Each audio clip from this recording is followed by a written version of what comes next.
Hello dear students, good morning to everyone. In previous lecture, we had discussed the basic aspect of structural design. That is, first one, structural planning. In structural planning, we had discussed the positioning of beam. In positioning of beam, columns should preferably locate at or near the corners of building and at intersection of walls or beam. Second, selection of position of column so as to reduce bending moment in beam.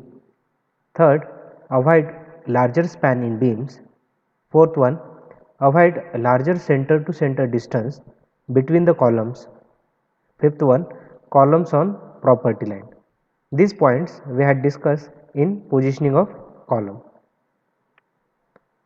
Again, in structural planning, we had discussed the orientation of column also. In that, avoid projection of column outside the walls, and second one, orient the column so as to depth of column perpendicular to the major axis of the bending. These points we had discussed in the orientation of columns. Next one, positioning of beams. In positioning of beams, beams shall normally be provided under walls or below a heavy concentrated load to avoid these loads directly coming on slab. And second one, avoid larger spacing of beams from deflection and cracking criteria. This point we are discussed in positioning of beams. Again, spanning of slab, layout of stairs and choice of footing types. These aspect of structural design we had discussed in previous lecture. So in today's lecture we have to discuss the further aspect of structural design. So let's start today's session.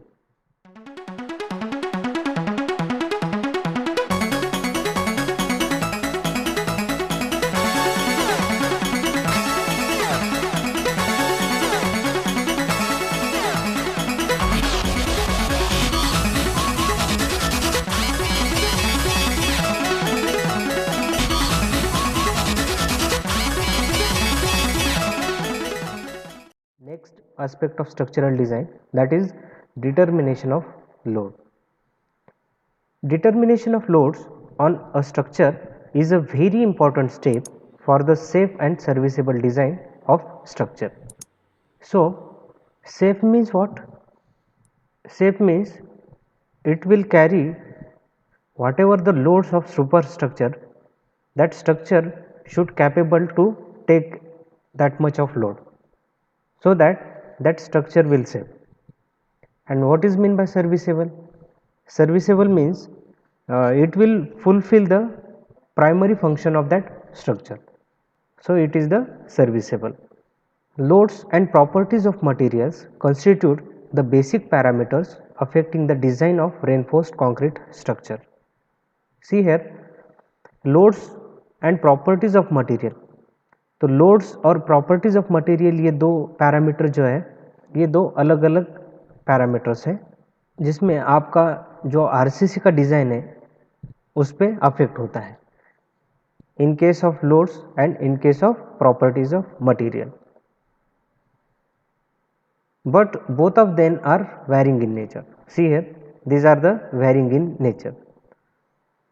There are various loads are expected on the structure, such as dead loads, live loads or imposed loads, wind loads, snow loads, impact loads and earthquake loads. So these are the different loads which are expected to come on the structure. So one by one we will discuss these loads. First one, dead load. So dead loads are permanent or stationary loads which are transferring the loads through the structure throughout their lifespan. तो dead load मतलब क्या रहता है? It is a permanent और stationery load. Permanent या इसे stationery load भी कहते हैं, तो उस लोड को हम डेड लोड कहते हैं. तो वो लोड कैसा ट्रांसफ़र होता है? It will transfer through the structure through out their life span. मतलब ये डेड लोड जो होता है ये आपके स्ट्रक्चर के थ्रू ट्रांसफ़र होता है। जैसे कि स्ट्रक्चर में आपके अलग अलग स्ट्रक्चरल एलिमेंट्स रहते हैं, जैसे कि बीम है, स्लैब है, कॉलम है, फुटिंग है, स्टेयरकेस है। So these are the structural elements. तो इनका जो भी लोड्स है, इनका जो भी लोड है, तो वो जैसे कि अभी स्लैब का लोड किस पे ट्रांसफ़र होता है, the load of slab transfer to the beam and the beam transfer these loads through the columns and column will transfer the load to the subsoil। तो ये स्ट्रक्चर का जो लाइफ स्पैन है, through out life span ये load transfer होता है, तो उसे हम डेड लोड कहते हैं। ये परमानेंट या स्टेशनरी लोड रहता है। Dead load is primarily due to self weight of structural members, permanent partition wall, fixed permanent equipment and weight of different materials। तो डेड लोड होता क्या है, तो डेड लोड एक्चुअली जो भी मेंबर है, स्ट्रक्चरल मेंबर है, जो भी स्ट्रक्चरल मेंबर का जो भी सेल्फ वेट है, तो उसे it will treated as a dead load. तो उसमें क्या क्या आता है कि self weight of structural member, जैसे कि स्लैब का सेल्फ वेट रहेगा, बीम का सेल्फ वेट रहेगा, कॉलम का सेल्फ वेट रहेगा और स्टेयरकेस का सेल्फ वेट रहेगा। मतलब जो भी स्ट्रक्चर का सेल्फ वेट है, तो उसे हम डेड लोड कहते हैं। तो उसमें फिर परमानेंट पार्टीशन वॉल आ जाते हैं, जैसे कि वॉल का लोड है, तो वो भी डेड लोड ही होगा, वॉल का self wait. Again fixed permanent equipments and weight of different materials. तो फिक्स्ड परमानेंट इक्विपमेंट में क्या कहेंगे, जैसे कि इंडस्ट्रियल एरिया है, तो वहाँ पे एक आधी मशीनरी हमने इंस्टॉल की है, तो उस मशीनरी का जो भी सेल्फ वेट रहेगा, उसका खुद का वेट रहेगा, उसे हम डेड लोड कहते हैं। तो वो आ गया फिक्स्ड परमानेंट इक्विपमेंट, मतलब वो परमानेंटली वहाँ पे परमानेंटली फिक्स रहेगा। या फिर वेट ऑफ डिफरेंट मटेरियल्स, जैसे कि डिफरेंट मटेरियल हमने यूज़ किए हैं, जैसे कि टाइल्स है, ठीक है, डैडो में हम टाइल्स यूज़ करते हैं। जो भी मटेरियल आप यूज़ करने वाले हो, तो उसका जो वेट है, it will treated as a dead load. So these loads shall be assessed by the estimating the quantity of each material and then multiplying it with the unit weight of material। So how to calculate the dead load? So first of all we have to calculate the quantity of each material। मतलब सबसे पहले हमें specific material की quantity find out करनी है कि कितनी quantity वहाँ पे लगने वाली है। उसके बाद उसका जो यूनिट वेट है उस मटेरियल का, जैसे कि सीमेंट है या फिर एग्रीगेट है या सैंड है या स्टील है, तो ये जो मटेरियल है हमारे कंस्ट्रक्शन में लगने वाला है, इनकी क्वांटिटी हमें पहले फाइंड आउट करनी है। उसके बाद उसका यूनिट वेट हमें पता है, तो वो उसको टोटल क्वांटिटी से अगर यूनिट वेट को मल्टीप्लाई किए तो आपको टोटल उसका लोड जो है वो आपको मिल जाएगा। The unit weight of various materials used in building constructions are given in the IS 875 part 1 1987। Before discussing the unit weight of different material which is required for the construction, I will show you the IS code 875 part 1। So see, this is the IS 875 part 1 1987। तो ये code का नाम क्या है, code of practice for design load other than earthquake for building and structure.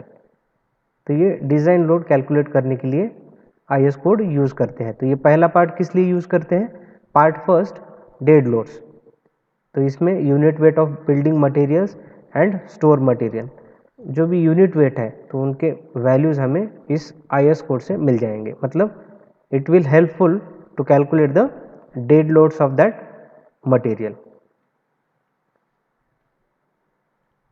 So see here, building material, the unit weight or mass of material used in the building construction are specified in the table 1।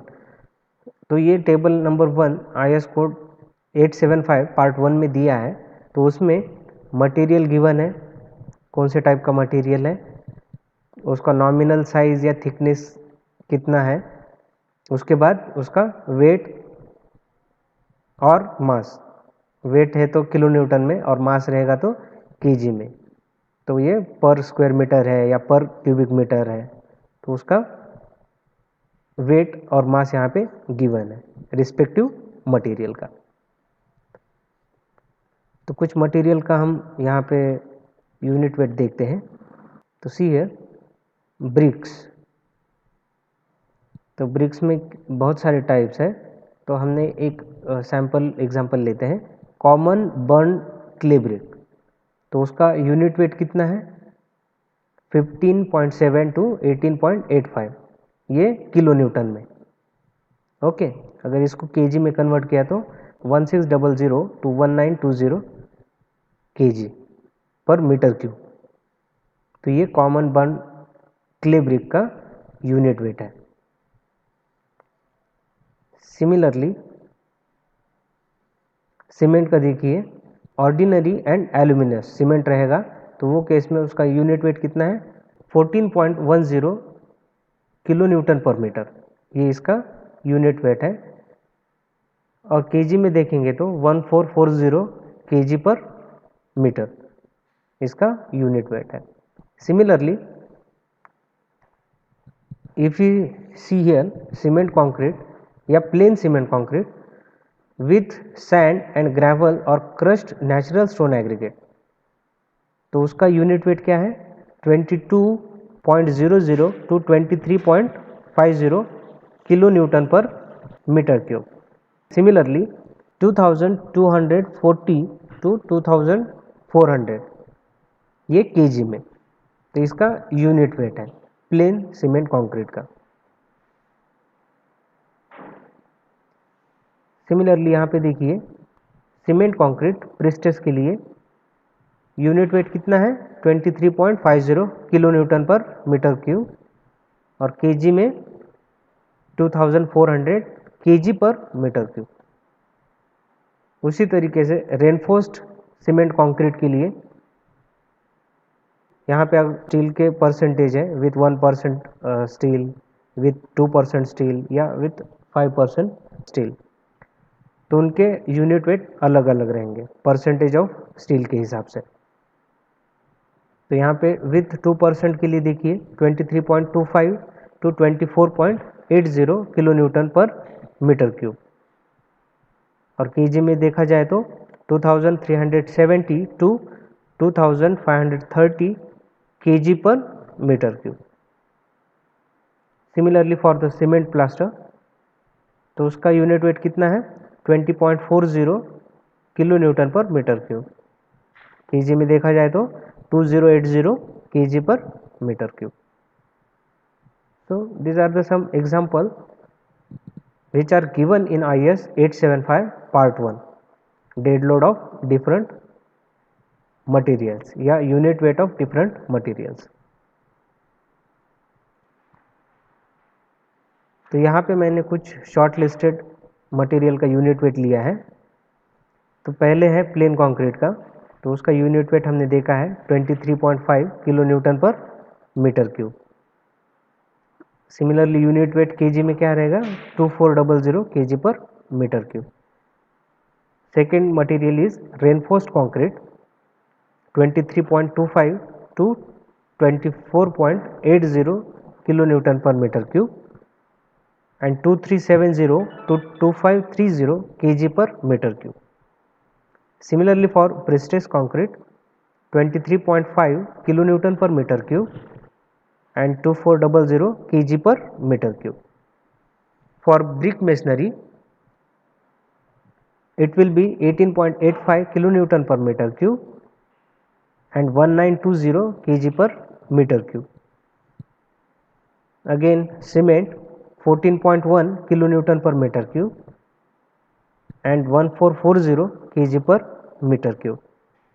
And last one steel 76.5 kilonewton per meter cube and 7850 kg per meter cube. So these are the unit weight of different material. Next one, live load or imposed load. These are either movable or moving loads without any acceleration or impact which keep on changing from time to time. तो live load को हम impose load भी कहते हैं। तो ये load कैसे रहता है? इट इज़ मूवेबल और moving load without any acceleration और इम्पैक्ट, तो उसे हम लाइव लोड या इम्पोज लोड कहते हैं। और ये लाइव लोड या इम्पोज लोड जो रहता है वो टाइम टू टाइम चेंज होता है। So for example, the weight of person, weight of movable articles, weight of furnitures, weight of dust loads, etc. So these are the loads which are treated as a live load और imposed load। तो उसमें क्या क्या आता है? weight of person, मतलब जो आपका वेट है, पर्सन का वेट है, तो उसे हम लाइव लोड या इम्पोज लोड ट्रीट कर सकते हैं। उसके बाद जो भी मूवेबल आर्टिकल्स है जैसे कि टेबल है, चेयर्स है, so these are the movable articles, तो इनको हम एक जगह से दूसरी जगह शिफ्ट कर सकते हैं, तो इनको भी हम लाइव लोड कहते हैं। सिमिलरली वेट ऑफ फर्नीचर, जो भी फर्नीचर का वेट है तो उसको भी हम लाइव लोड या इम्पोज लोड ट्रीट करते हैं। These loads were formerly known as the live load। तो इसको जैसे कि हमने डिस्कस किया, इम्पोज लोड को ही हम लाइव लोड कहते हैं। The imposed loads to be assumed in the buildings are given in IS 875 Part 2। तो लाइव लोड या इम्पोज लोड के लिए कौन सा IS कोड यूज करते हैं? IS 875। तो उसमें से कौन सा पार्ट 2। तो यहाँ पे देखिए ये IS 875 पार्ट 2 है, तो उसका नाम क्या है? Code of practice for design loads other than earthquake for building and structure, मतलब design load for building and structure.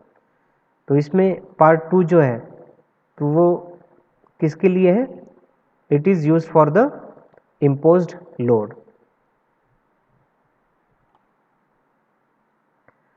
तो यहाँ पे देखिए इम्पोज लोड का एक क्लॉज दिया है, तो इस क्लॉज में क्या कहा है? The imposed load to be assumed in the design of building shall be greatest load that probably will be produced by the intended use or occupancy, but shall not be less than the equivalent minimum load specified in the table 1। तो table 1 में हमें कितना impose load लेना है, probably minimum impose load या live load कितना लेना है। तो according to classification of occupancy यहाँ पे बहुत सारे टाइप दिए हैं, जैसे कि ऑफिस बिल्डिंग है, एजुकेशनल बिल्डिंग है, इंडस्ट्रियल बिल्डिंग है, इंस्टीट्यूशनल बिल्डिंग है, रेसिडेंशियल बिल्डिंग है, कमर्शियल बिल्डिंग है। तो ये बहुत सारी क्लासिफिकेशन है, तो उनके हिसाब से we have to use the imposed load. तो हम डायरेक्टली जंप करते हैं table number 1। Yes, so this is the table 1 imposed floor loads for the different occupancies। तो यहाँ पे देखिए सीरियल नंबर है, occupancy क्लासिफिकेशन है, यहाँ पे यूनिफॉर्मली डिस्ट्रीब्यूटेड लोड दिया है और कॉन्सेंट्रेटेड लोड दिया है। सबसे पहले देखिए यहाँ पे रेसिडेंशियल बिल्डिंग का मैंने सैम्पल एग्जांपल लिया है। रेसिडेंशियल बिल्डिंग में ड्वेलिंग हाउसेस, तो उसमें नंबर 1 है ऑल रूम्स। ऑल रूम्स मतलब आपका हॉल आ गया, बेडरूम आ गया एंड किचन। तो इसके लिए यूडीएल कितना लेना है? Impose load for all rooms and kitchen in terms of UDL, so we have to take the 2.0 kilonewton per meter square, kilonewton per meter square। और in terms of concentrated load लेना है तो उसके लिए 1.8 kilonewton. दूसरा residential building में dwelling houses के लिए सेकेंड टॉयलेट एंड बाथरूम्स, तो उसके लिए भी 2.0 किलोन्यूटन पर मीटर स्क्वायर। उतना ही यूडीएल लेना है, कंसिडर करना है। Similarly third one, corridors, passage, staircase including fire escapes and store rooms. तो इनके लिए जैसे कॉरिडोर रहेगा, पैसेज रहेंगे, स्टेयरकेस रहेगा, तो उनके लिए क्या लेना है, इम्पोज लोड 3.0 किलो न्यूटन पर मीटर स्क्वायर। अगर आपको कॉन्सेंट्रेटेड लोड में कंसिडर करना है तो उसके लिए 4.5 किलो न्यूटन इतना इम्पोज लोड लेना है। तो ऐसे बहुत सारे क्लासिफिकेशन है, तो उसके हिसाब से हमें यूडीएल या कॉन्सेंट्रेटेड लोड यहाँ पे दिया है। जिस बिल्डिंग के लिए आप डिज़ाइन कर रहे हो तो रिस्पेक्टिवली उसी बिल्डिंग का इम्पोज लोड हमें कंसिडर करना है। सिमिलरली एजुकेशन बिल्डिंग है, यहाँ पे क्लासरूम है, लेक्चर रूम्स है, dining room, cafeteria, restaurant, offices, तो उनके लिए इम्पोज लोड दिया है। Institutional buildings, assembly buildings, business and offices building. So these are the various classification of occupancies, and along that they have given the imposed load of respective occupancy. So after that, wind load. The force exerted by the horizontal components of wind is to be considered in the design of buildings, and it is primarily horizontal load caused by the movement of air. तो wind load को हम क्या कहते हैं, it is primarily horizontal load caused by the movement of air. तो ये air की movement होने की वजह से जो भी हॉरिजॉन्टल कंपोनेंट प्रोड्यूस होता है उस फोर्स की वजह से, तो उस हॉरिजॉन्टल कंपोनेंट को हम wind load as a treat करते हैं। So the force exerted by the horizontal component of wind is to be consider in the design of building. Wind load is required to be considered in the design, especially when the height of building exceeds 2 times of the dimension transfers to the exposed wind surface. तो हमें wind load को कब consider करना है, जब आपके building की height 2 times of transverse dimension अगर होती है तो उस केस में आपको विंड लोड को अज्यूम करना है। So for low rise building up to 4 to 5 stories, the wind load is not critical because the moment of resistance provided by the continuity of floor system to the column connection and walls provided between the columns are sufficient to accommodate the effect of these forces. तो यहाँ पे क्या होता है लो rise building में, तो लो rise building में अगर आपकी स्टोरी 4 to 5 स्टोरी है तो वो केस में विंड लोड क्रिटिकल माना नहीं जाता, क्योंकि वहाँ पे जो मोमेंट प्रोड्यूस होने वाला है उस मोमेंट की वजह से जो इफेक्ट गिरने वाले हैं आपकी बिल्डिंग पे, तो वो अकोमोडेट हो जाते हैं। तो अकोमोडेट क्यों होते हैं, क्योंकि आपने वहाँ पे जो फ्लोर सिस्टम की कंटिन्यूटी प्रोवाइड की है या जो भी कॉलम कनेक्शन है या जो भी वॉल प्रोवाइड किए हैं, तो उसकी वजह से जो मोमेंट के इफेक्ट्स है तो वो अकोमोडेट हो जाते हैं for low rise building. So the details of design wind loads are given in IS 875 part 3। तो सबसे पहले I will show you this IS 875 part 3। So see here, this is the IS 875 part 3 code of practice for design loads other than earthquake. Other than earthquake मतलब क्या है, यहाँ पे जो earthquake की इफेक्ट्स है वो कंसिडर किए नहीं है। तो other than earthquake for buildings and structure, मतलब code of practice for design loads for building and structure. तो ये पार्ट 3 है।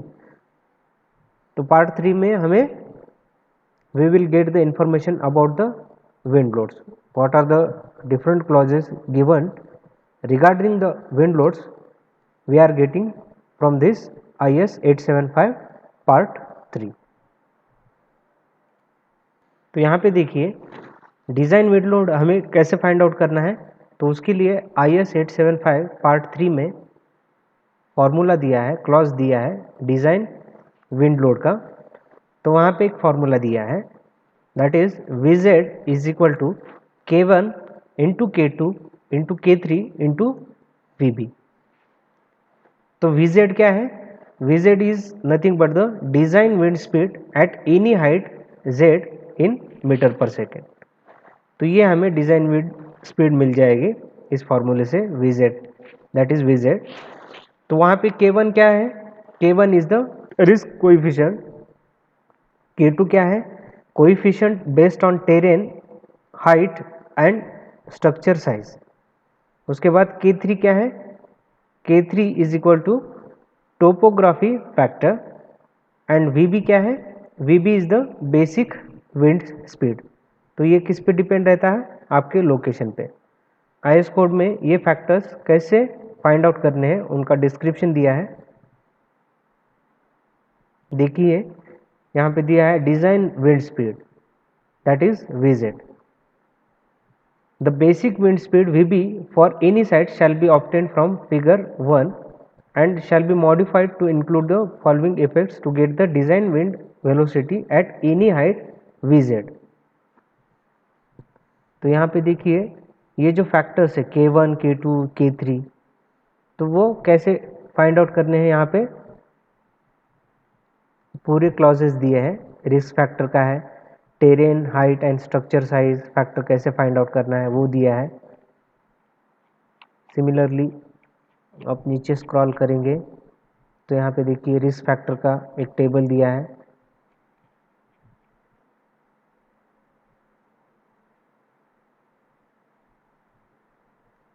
टोपोग्राफी फैक्टर यहाँ से लेना है आपको।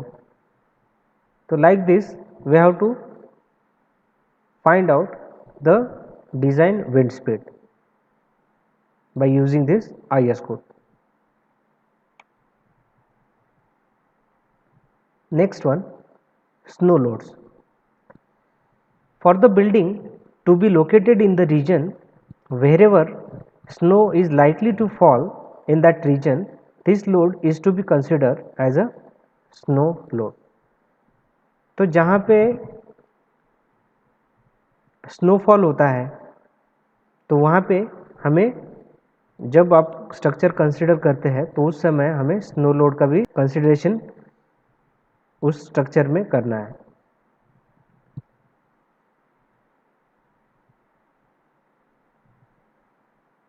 So the snow load acts vertically and it is expressed in kilonewton per meter square।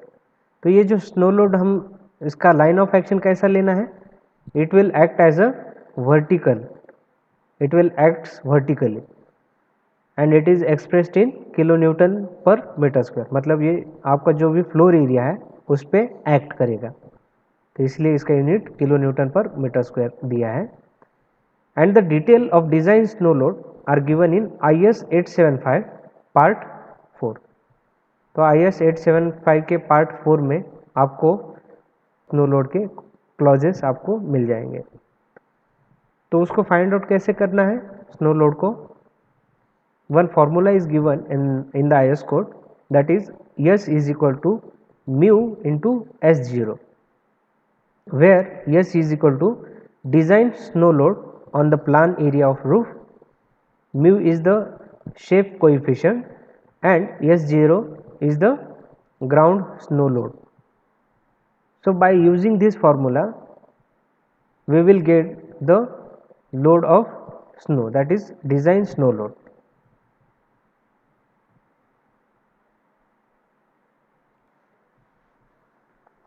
Next one, impact load। It is caused by the vibration or impact or acceleration। तो ये impact load कैसे produce होता है, it is caused by the vibration और impact और acceleration. When a person walking and it produces a live load, isn't it. जैसे कि हमने लाइव लोड में डिस्कस किया है, द वेट ऑफ पर्सन और weight of furniture, these are treated as a live load. but the soldier marching, then it produces the impact. Similarly, frames supporting lifts produces the impact loads, and thus impact load is equal to imposed load incremented by some percentage called as the impact factor or impact allowance depending on the intensity of impact. तो जैसे कि हमने live load में discuss किया था, जो भी person का वेट रहेगा उसको हम लाइव लोड ट्रीट करते हैं. सिमिलरली अगर सोल्जर मार्चिंग करता है, सोल्जर भी अभी कैसा है, पर्सन ही है, लेकिन अभी उसकी एक्टिविटी कैसी है, soldier marching, in that case it produces impact, तो उसे हम क्या कहेंगे, इम्पैक्ट लोड कहेंगे. सिमिलरली आपने लिफ्ट का मूवमेंट देखा होगा, तो लिफ्ट के मूवमेंट में जो भी वर्टिकल फ्रेम है तो उस लिफ्ट को वर्टिकल फ्रेम सपोर्ट करती है. जब लिफ्ट अप डाउन मूव करती है तो वो केस में उस फ्रेम पे इम्पैक्ट लोड एक्ट होता है, तो उसे हम इम्पैक्ट लोड कहते हैं. See the impact load is equal to impose load.